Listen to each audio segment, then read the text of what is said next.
An American house can be framed in only a few days. In many parts of Latin America, a similar home can take months or even years to finish. But speed is not the biggest difference. In 2010, two devastating earthquakes revealed that the way a house is built can mean the difference between survival and catastrophe.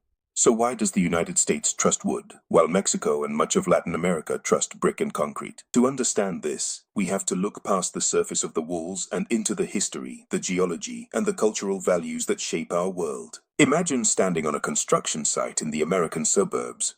You see a skeleton of pine studs rising from a concrete foundation. It looks almost like a toy being assembled. Within a week, the walls are sheathed, the roof trusses are set, and the house begins to take shape. This is the American wood frame system. It is highly industrialized, standardized, and designed for efficiency. Every piece of lumber is cut to a specific dimension. Every nail is placed according to a code, and every layer, from the house wrap to the drywall, serves a specific purpose.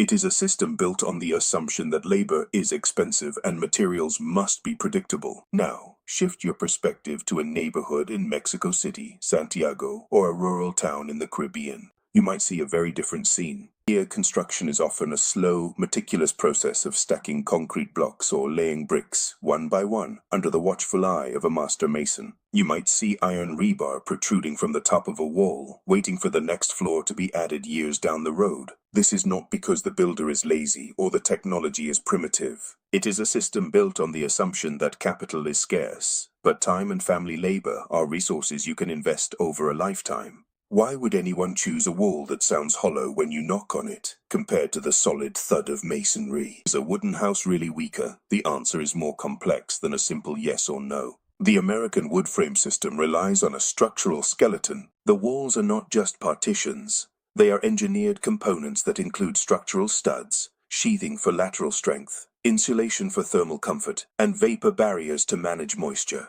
It is a sophisticated, lightweight machine designed to keep the interior climate separate from the outside world. This system works because it is part of a massive regulated industry. Banks provide mortgages based on the valuation of these specific materials. Insurance companies calculate risk based on fire and wind codes, and contractors follow standardized manuals that ensure consistency from Maine to California. But what happens when the ground begins to move? Many people assume that heavy stone or concrete is safer during an earthquake, but physics tells a different story. In a seismic event, mass is the enemy. A heavy, rigid building experiences massive inertial forces. If the structure is not perfectly reinforced and tied together, it will crack and collapse. Wood, by contrast, is lightweight and flexible. It can absorb energy and deform without snapping. Think of a green branch versus a dry stick. The branch bends in the wind. The stick breaks.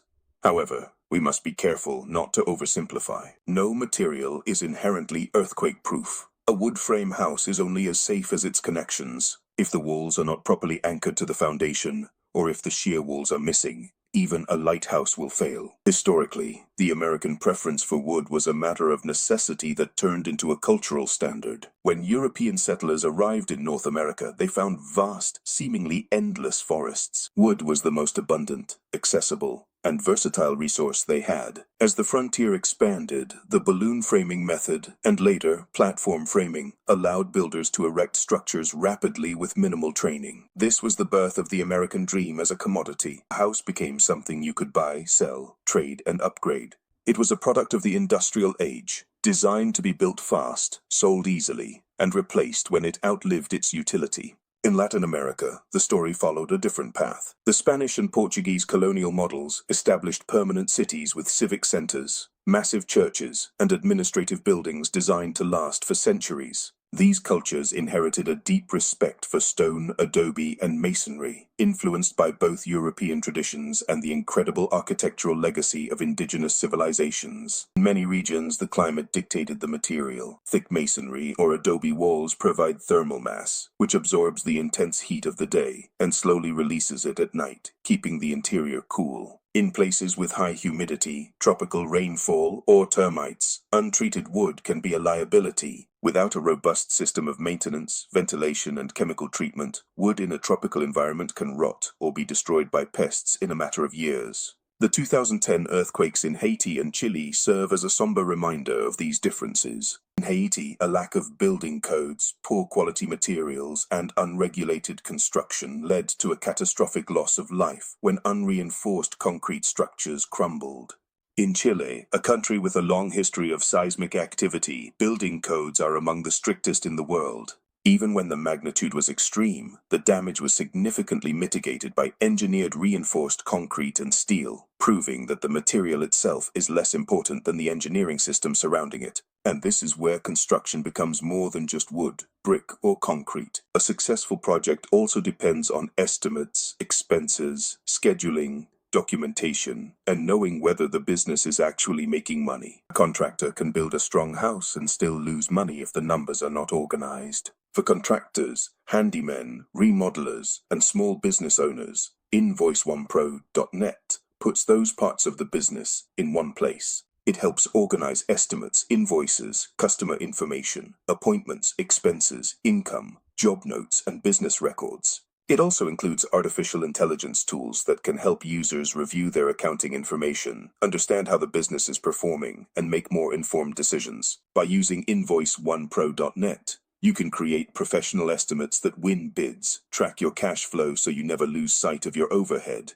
and keep every customer detail organized so you aren't digging through text messages or lost notebooks. It is about bringing the same level of structure to your office that you bring to your job site. Visit InvoiceOnePro.net to see how you can streamline your workflow and focus on what you do best, building. Just as the right system can make a construction business stronger, the right structural system can determine whether a house survives for generations. Beyond engineering, there is a profound emotional meaning to building with brick or concrete in Latin America. For many, a masonry home is a symbol of permanence. It represents the security of the family, a legacy that will be passed down to children and grandchildren. When you see those iron rebar rods sticking out of a roof, it is not a sign of an unfinished project. It is a sign of hope. It is the physical manifestation of a family's plan to add a room for a new child, or an extra floor for an aging parent. It is a way of building that matches the economic reality of saving money over time, rather than relying on a 30-year bank loan. In the United States, we often view a home as an asset, a financial vehicle that we might trade in for a bigger one in a better school district after a few years. In much of Latin America, the home is a legacy, a living structure that grows as the family grows. Neither model is superior. They are simply responses to different economic systems, land use patterns, and cultural expectations. Today, we are seeing a shift as new technologies emerge. Light gauge steel framing is gaining traction in countries like Mexico, Chile, and Brazil. It offers the speed and precision of wood framing, but with the durability of steel. It does not rot. It is immune to termites, and it is highly resistant to seismic forces. However, it still faces the challenge of cultural perception. People who have spent their lives trusting the solid, heavy feel of a brick wall may be hesitant to switch to a lightweight steel frame, regardless of what the engineering data says. So, why does the United States build with wood and Latin America with masonry? It is not because one is right and the other is wrong. It is because each system is a perfect reflection of its environment. Americans built with wood because the forest was at their doorstep and the economy demanded speed. Latin Americans built with masonry because the land demanded durability and the culture valued the slow, deliberate building of a family legacy. The smartest solution is not to copy one country blindly or defend another system without questioning it. The goal should be to understand why each method works, where it fails, and how it can be adapted to the local climate, the seismic reality, the economics, and the culture of the people who live there.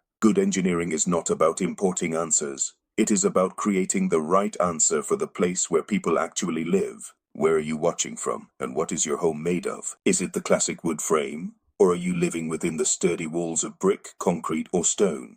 Would you trust a properly engineered wood frame or steel frame home in your country? Or does the idea of a lighter structure feel too risky? Let us know in the comments below, as we love hearing about the different ways people build their lives around the world. And if you found this deep dive into the architecture of our homes interesting, stay tuned.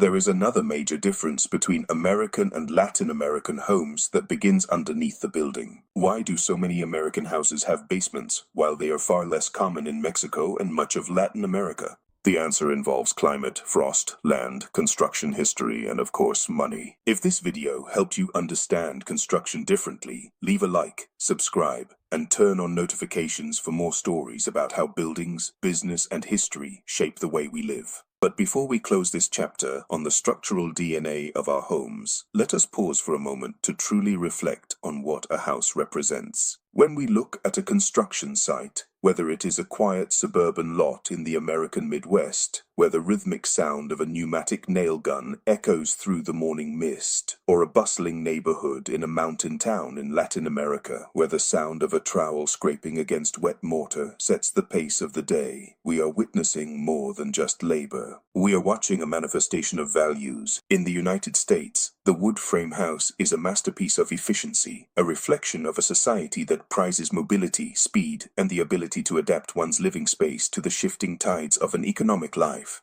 It is designed to be built, lived in, and eventually transitioned as the market demands. It is a product of an industrial age that perfected the art of the kit, where every stud, every sheet of plywood, and every bundle of shingles is part of a grander, predictable system. Conversely, the masonry home that dominates the Latin American landscape tells a different story. It is a story of roots. When a family in Mexico or Chile pours a concrete slab and begins stacking bricks, they aren't just constructing a shelter. They are planting a flag. They are building a vessel for the future, one that is meant to endure the heat of the sun, the tremors of the earth, and the passage of generations. The unfinished rebar reaching toward the sky is not a sign of neglect. It is a promise of growth.